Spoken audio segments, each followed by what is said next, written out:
Doctor Baba Saheb Ambedkar open university.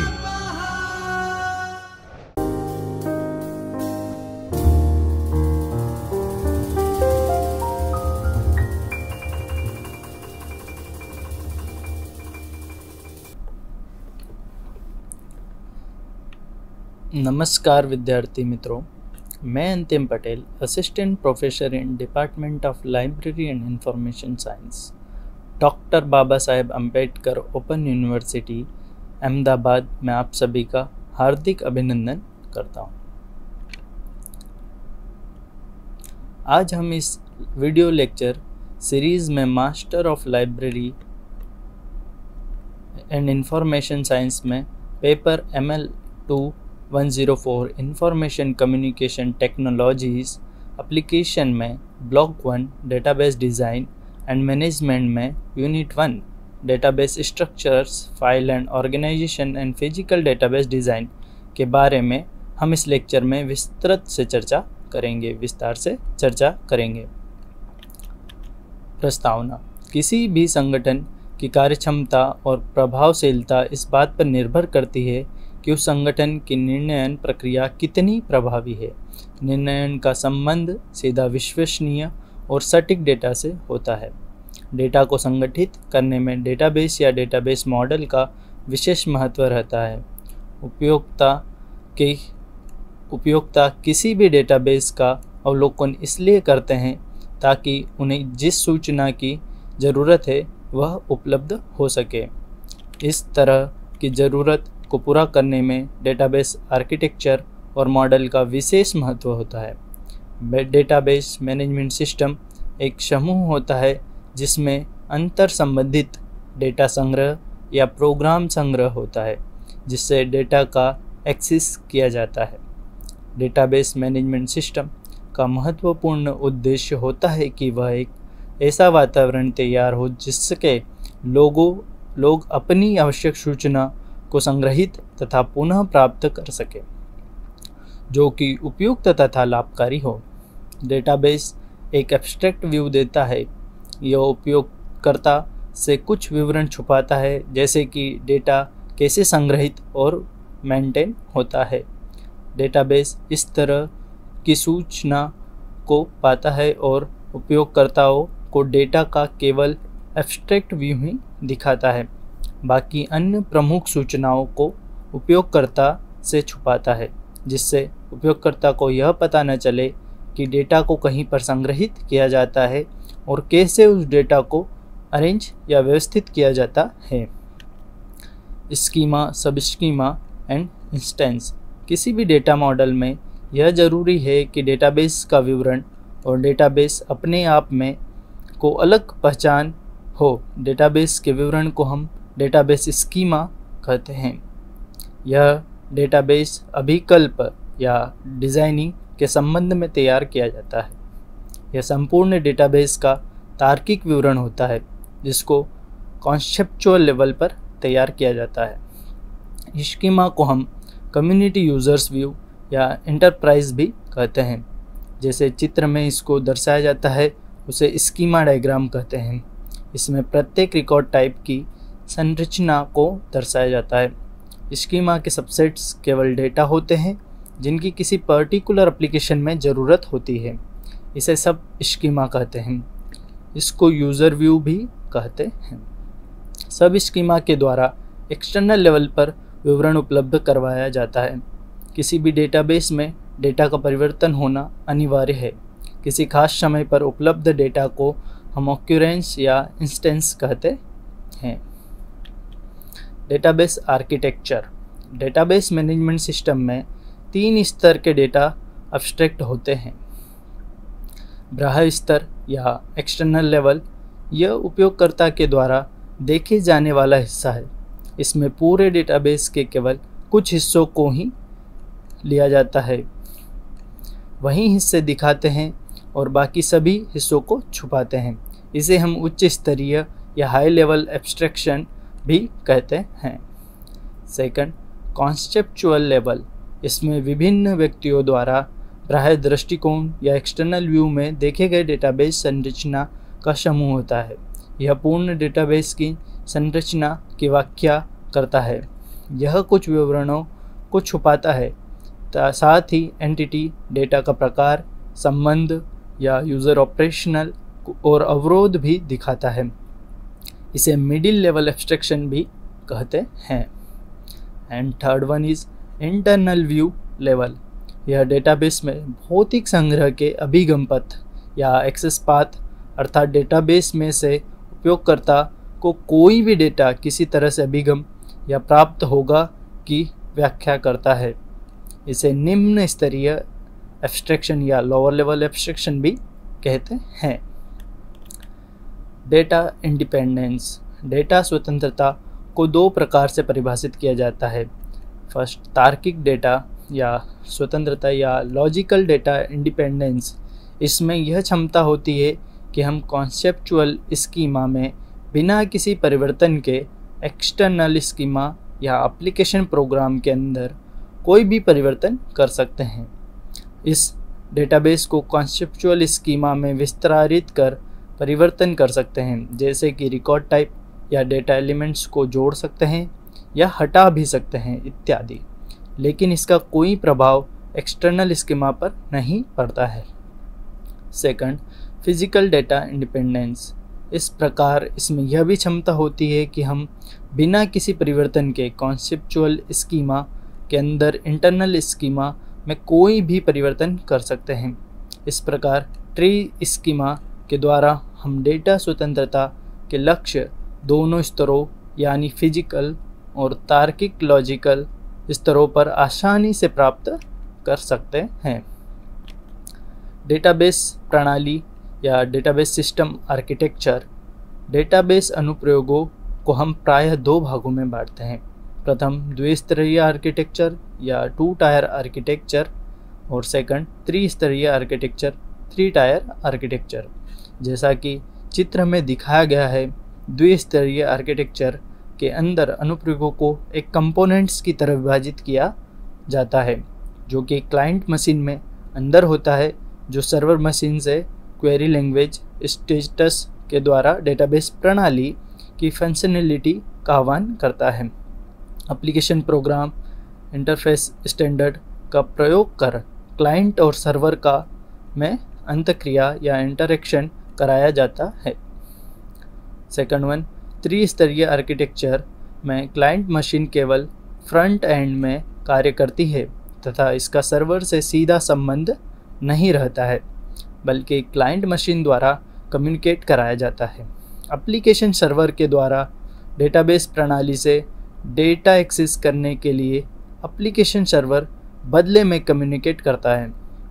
किसी भी बड़े अनुप्रयोग के लिए लिया गया जिस अनुप्रयोग को वर्ल्ड वाइड वेब में रन करना हो, उसके लिए स्तरीय प्रणाली ज़्यादा उपयोग होती है। Database structure.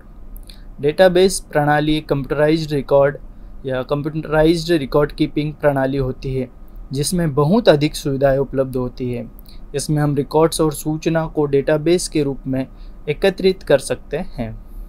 डेटाबेस का अधिक प्रभावी ढंग से उपयोग करने के लिए हम निम्नलिखित 3 प्रकार की डेटा संरचनाओं को उपयोग में लेते हैं, जिनका डेटाबेस प्रबंधकीय प्रणाली DBMS में उपयोग होता है। किसी भी प्रकार की संरचना हो, यह इस बात पर निर्भर करता है कि डेटाबेस में सत्ताओं या एंट्रीज में किस प्रकार का संबंध स्थापित होना है, जैसे कि 1:1 या 1:n और n:m। डेटाबेस मॉड्यूल्स 3 प्रकार के होते हैं: हायरार्चिकल डेटा मॉड्यूल्स या नेटवर्क डेटा मॉडल्स, और third one is relational data model.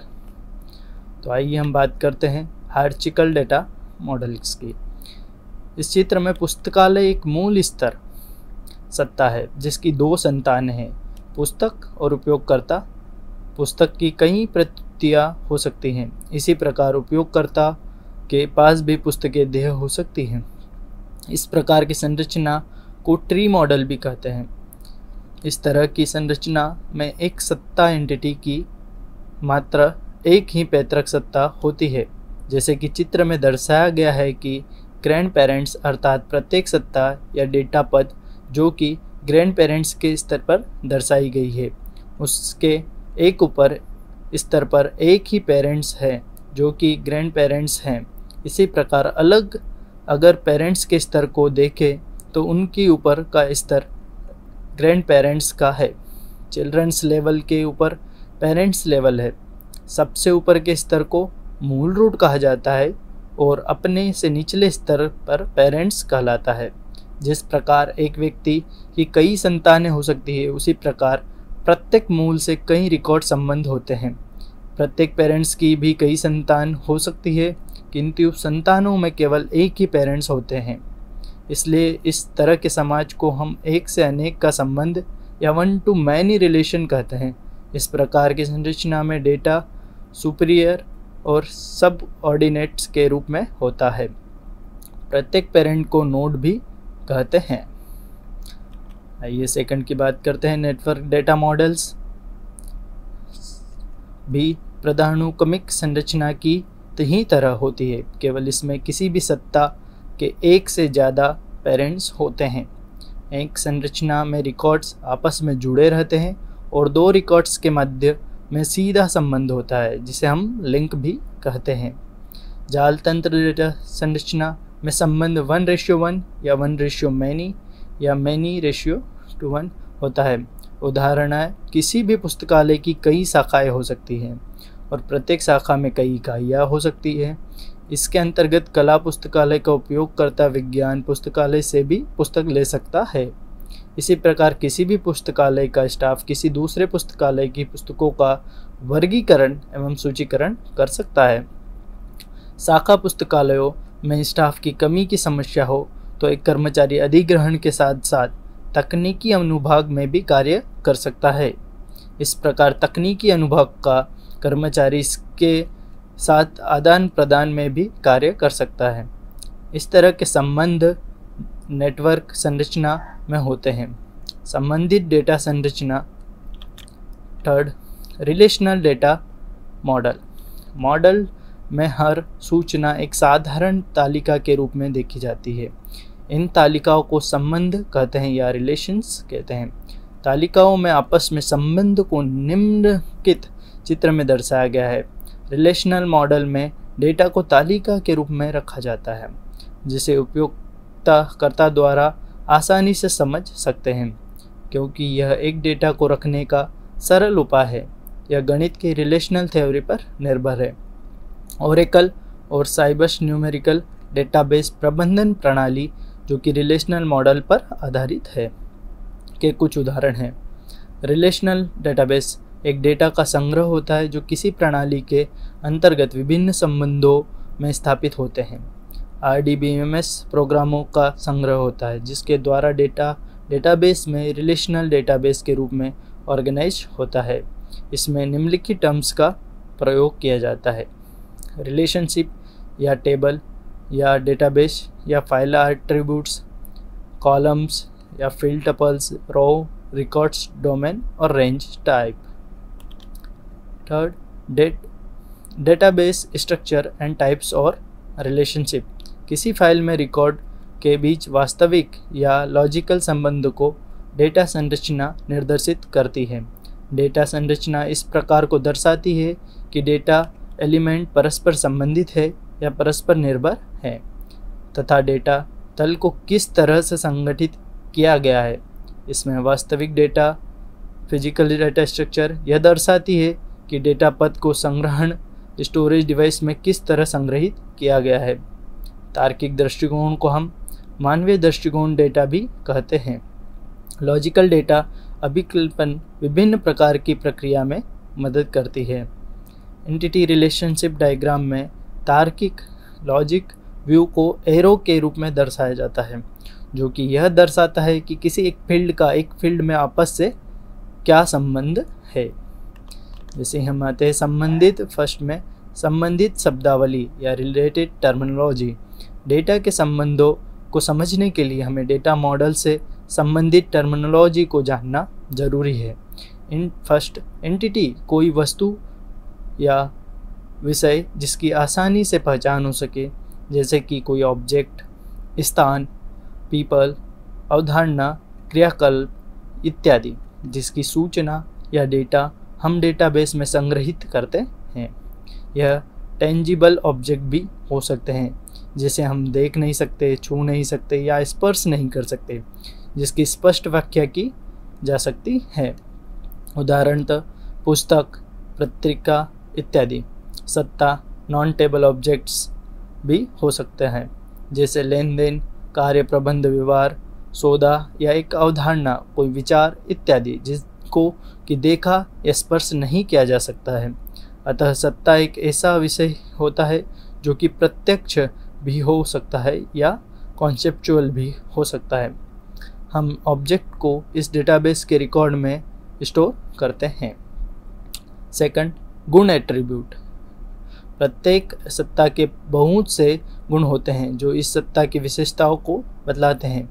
उदाहरणतः पुस्तक, पत्रिका एक सत्ता है जिसके गुण या विशेषताएं इस प्रकार है: लेखक, आख्या, आकार, एडिशन इत्यादि। इसी प्रकार पुस्तकालय सदस्य भी कुछ विशेषताएं होती है, जैसे उनका नाम, पता, पुस्तकालय सदस्य संख्या। अतः हम कह सकते हैं कि सत्ता की कुछ विशेषताएं होती हैं जो कि सत्ता के प्रकार का वर्णन करती है तथा सत्ता के बारे में डेटा या सूचना प्रदान करती है। Second is the types of relationship. सत्ताओं में 3 तरह के द्विपक्षीय संबंध हो सकते हैं। यह निम्न प्रकार है: एक से एक या we can say 1 to 1 binary relationship, एक से अनेक का संबंध, 1 to many बाइनरी रिलेशनशिप्स, अनेक से अनेक का संबंध या many to many binary relationship entity relationship diagram. सत्ता रिलेशनशिप आकृति एक ऐसा चित्र है जो RDMS के अंतर्गत सत्ताओं के बीच के संबंधों को दर्शाता है। उदाहरण 1:1 रिलेशनशिप। किसी भी विश्वविद्यालय में एक विश्वविद्यालय पुस्तकालय अध्यक्ष होता है और एक ही सेंट्रल लाइब्रेरी होती है।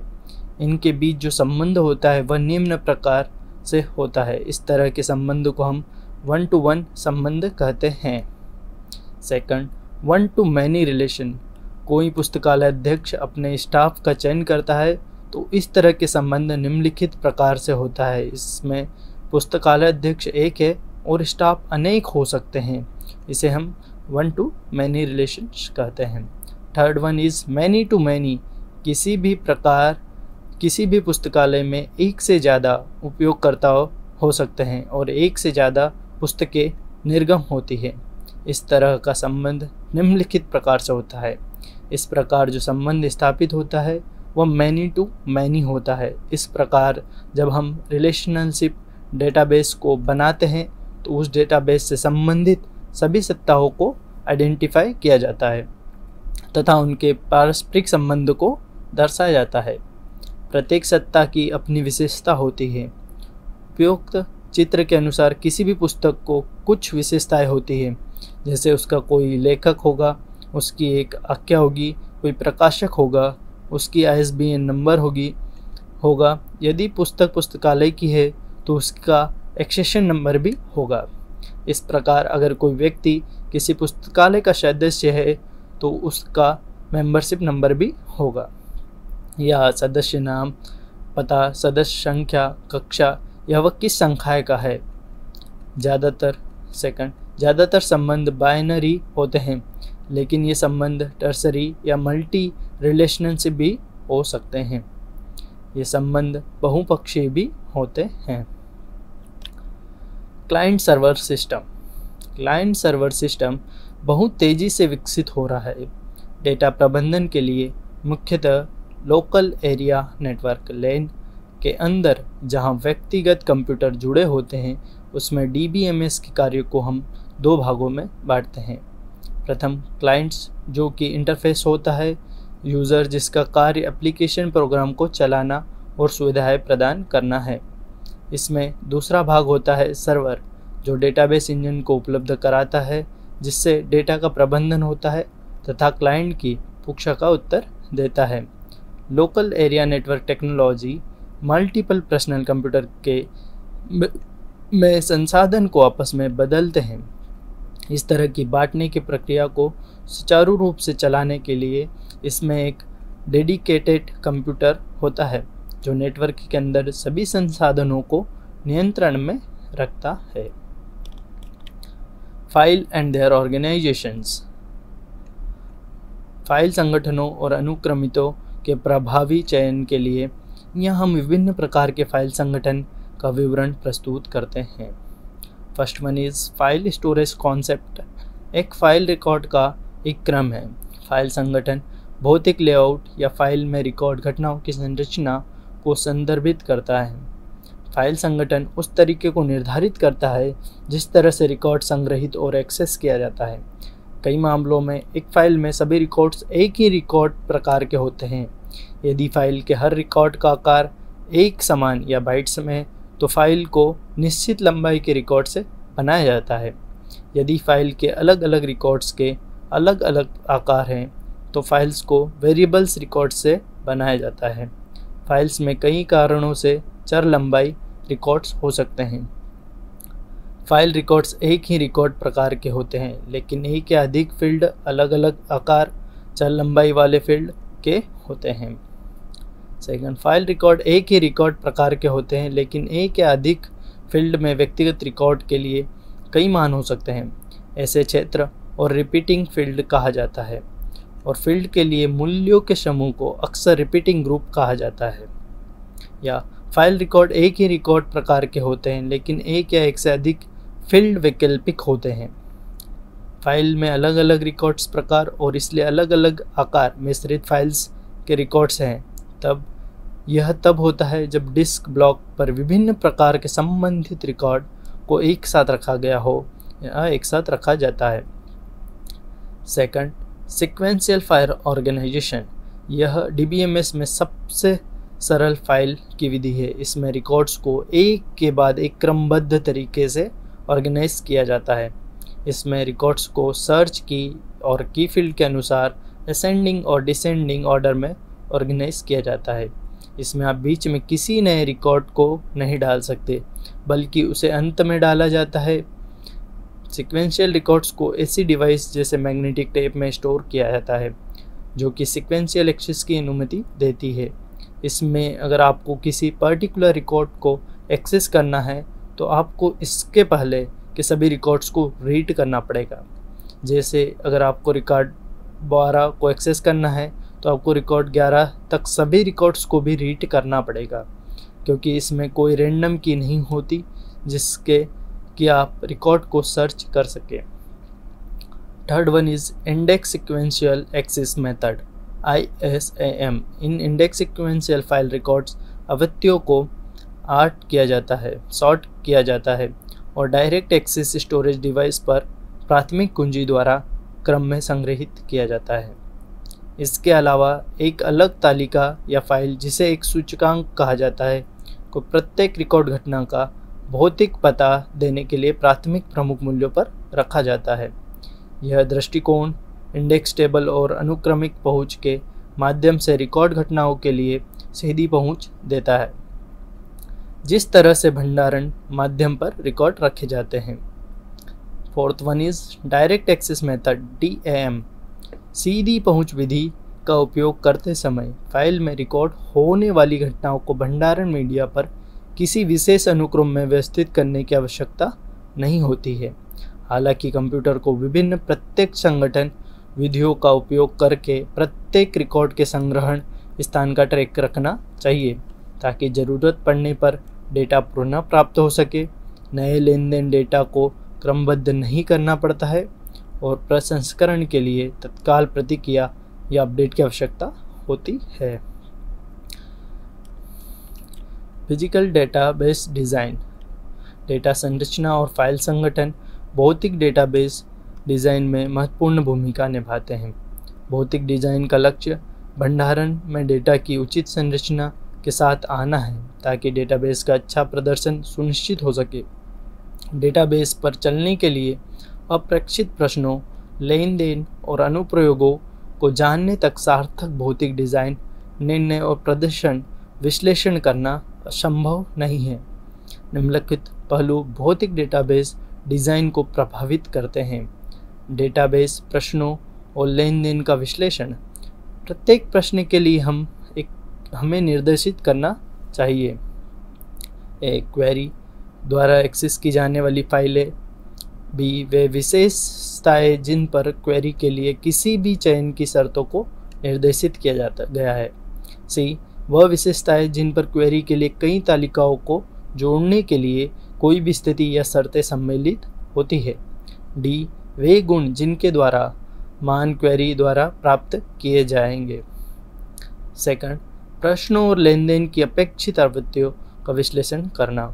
यह प्रत्येक फाइल में प्रत्येक विशेषता का उपयोग करने की अपेक्षित आवृत्ति को सभी प्रश्नों और लेन देन पर चयन विशेषता या सम्मिलित विशेषता के रूप में प्रस्तुत करता है। थर्ड वन, प्रश्नों और लेन देन के समय की कमी का विश्लेषण। कुछ प्रश्नों और लेन देन में प्रतिक्रिया समय के संबंध में कठोर प्रदर्शन बाधाएं हो सकती है। ऐसे में समय की कमी के साथ प्रश्नों और लेन देन द्वारा उपयोग की जाने वाली चयन विशेषताएं प्राथमिक पहुंच संरचनाओं के लिए उच्च प्राथमिकता वाले उम्मीदवार बन जाते हैं। फोर्थ, अद्यतन कार्यों की अपेक्षित आवृत्तियों का विश्लेषण। एक पथ की न्यूनतम संख्या को एक फाइल के लिए निर्देशित किया जाना चाहिए, जिसे अक्सर अपडेट किया जाता है, क्योंकि एक्सेस पथ को अपडेट करने से अपडेट स्वयं धीमा हो जाता है। Searching information in database. Database का एक प्रमुख उद्देश्य यह होता है कि उसमें उपलब्ध सूचना को उपयोगकर्ता द्वारा किसी भी विषय वस्तु के पदों के द्वारा खोला जा सके। इससे पुस्तकालयों द्वारा प्रदान सूचना सेवाएं आसानी से दी जा सकती है। इसलिए पुस्तकालय के सदस्यों तथा कर्मचारियों को सूचना की खोज संबंध में निम्नलिखित जानकारी होनी आवश्यक है। पहला, साधारण खोज, सिंपल सर्च। इससे यह अभिप्राय है कि किस भी विषय पर सूचना या कोई रिकॉर्ड उपलब्ध है तो उस शब्द या वाक्यांश को लिखें। उदाहरण के लिए क्लासिफिकेशन या रेफरेंस सर्विस या अन्य किसी भी विषय पर सूचना या उपलब्ध रिकॉर्ड चाहते हैं तो उनको सीधा टाइप करने से सूचना आपको उपलब्ध हो जाती है। इस तरह उपयोगकर्ता किसी भी विषय पर जानकारी प्राप्त कर सकता है। सेकंड, अग्रिम खोज। अग्रिम खोज प्रक्रिया में प्राय बूलियन ऑपरेटर्स का प्रयोग किया जाता है। इसमें उपयोगकर्ता की विषय अभिरुचि को एक व्यक्तित्व के रूप में परिभाषित किया जाता है। इसमें शब्दों की श्रृंखला किसी भी तरह की हो सकती है, लेकिन उन शब्दों को अलग अलग पदों में विभाजित किया जाता है तथा एक गणित व्यंजक के समान समझकर बूलियन लॉजिक का उपयोग करके सर्च फॉर्मूलेशन तैयार की जाती है। इस बूलियन प्रचालक को खोज संदर्भ में दो भागों में विभाजित किया जा सकता है। सी, व्यापक खोज। इस तरह की खोज में और बूलियन प्रचालक का प्रयोग करते हैं और ऑपरेटर का प्रयोग प्रायः सिनोनिम्स या रिलेटेड टर्म्स को एक साथ खोजने के लिए किया जाता है। सूक्ष्म खोज, माइक्रो खोज। सूक्ष्म खोज में एंड ऑपरेटर का प्रयोग होता है।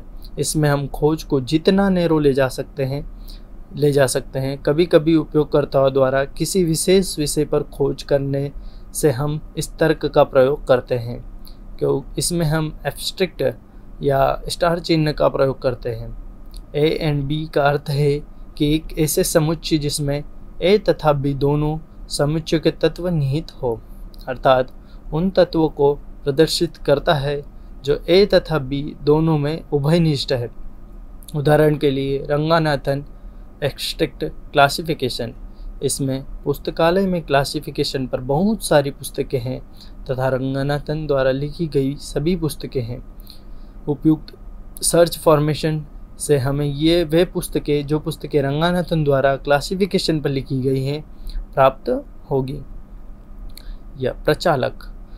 अगर हमें अपनी सर्च फॉर्मेशन से इस तरह के रिकॉर्ड सूचना चाहिए जिससे कोई विशेष टर्म्स उपलब्ध न हो तो ऐसी स्थिति में नॉट प्रचालक का प्रयोग करते हैं। नॉट बी का अर्थ है जिसमें ए के तत्व निहित होते हैं और बी के तत्व नहीं होते हैं। ए माइनस बी इसमें सामान्यतः ऋण चिन्ह का प्रयोग किया जाता है। उदाहरण के लिए राजस्थान ऋण जयपुर, इसमें संपूर्ण राजस्थान के रिकॉर्ड होंगे, लेकिन वे रिकॉर्ड उपलब्ध नहीं होंगे जिनमें जयपुर अंकित है, क्योंकि शायद उपयोगकर्ता के पास जयपुर से संबंधित सूचना या रिकॉर्ड पहले से ही उपलब्ध है। इसलिए जयपुर के अतिरिक्त राजस्थान से संबंधित अन्य सूचना यूज़र चाहता है। इस प्रकार हम बूलियन प्रचालक का प्रयोग करके सूचना की खोज कर सकते हैं। यह जरूरी नहीं कि जिन चिन्हों का यहाँ पर प्रयोग किया जाता है गया है, जैसे और के लिए माइनस, एंड के लिए डॉट तथा नॉट के लिए, सभी डेटाबेस उन्हीं चिन्हों का प्रयोग करते हो।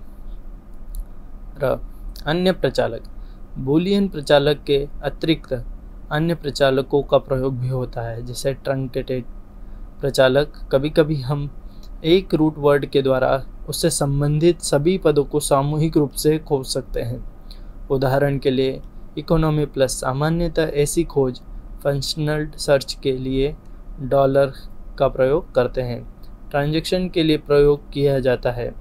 इस तरह की खोज से हम इकोनॉमी से प्रारंभ होने वाले विभिन्न टर्म्स जैसे कि इकोनॉमी, इकोनॉमिकल इत्यादि को इकोनॉमी का प्रयोग कर सामूहिक रूप से खोज सकते हैं। सारांश, यह इकाई डेटा संरचनाओं, फाइल संगठन प्रणाली में कई स्कीमा होते हैं। ये एब्स्ट्रैक्शन स्तर पर निर्भर करते हैं। साधारणतः हम स्कीमा को दो भागों में विभाजित करते हैं, तार्किक एवं भौतिक स्कीमा। या उनका स्तर इस बात को वर्णित करता है कि डेटा भौतिक डेटाबेस में कैसे रहता है। श्री स्कीमा आर्किटेक्चर में डेटा प्रणाली में प्रत्येक उपयोगकर्ता समूह अपने बाह्य स्कीमा से संबंधित होता है। डीबीएमएस का कार्य अवधारणात्मक एवं बाह्य स्कीमा के बीच मैचिंग का कार्य करता है। इस प्रकार की स्कीमा आर्किटेक्चर में दो स्तर की मैपिंग की जाती है। यह इकाई डेटा संरचनाओं, फाइल संगठन और भौतिक डेटाबेस डिजाइन से संबंधित प्रमुख मुद्दों को शामिल करती है और उनकी समझ को सुविधाजनक बनाने के लिए आवश्यक पृष्ठभूमि प्रदान करती है। एक्सेस वीडियो के प्रदर्शन पर डेटा संरचनाओं और फाइल संगठन की भूमिकाओं को समझाया गया है। RAID तकनीक, बाइनरी सर्च और इंडेक्स पर चर्चा की गई है कि पहुंच की गति से सुधार कैसे किया जा सकता है। विशिष्ट डेटा संरचनाएं, लिंक्ड सूची, उल्टे सूचियों, बी ट्री और फाइल संगठन तकनीक और डेटाबेस डिज़ाइन और प्रबंधन से बारे में समझाया गया है। कारकों जो भौतिक डेटाबेस डिज़ाइन और पहुंच संरचनाओं पर निर्णय को प्रभावित करते हैं को विस्तृत से समझाया गया है। इस लेक्चर सीरीज से जुड़ने के लिए आप सबका खूब आभार।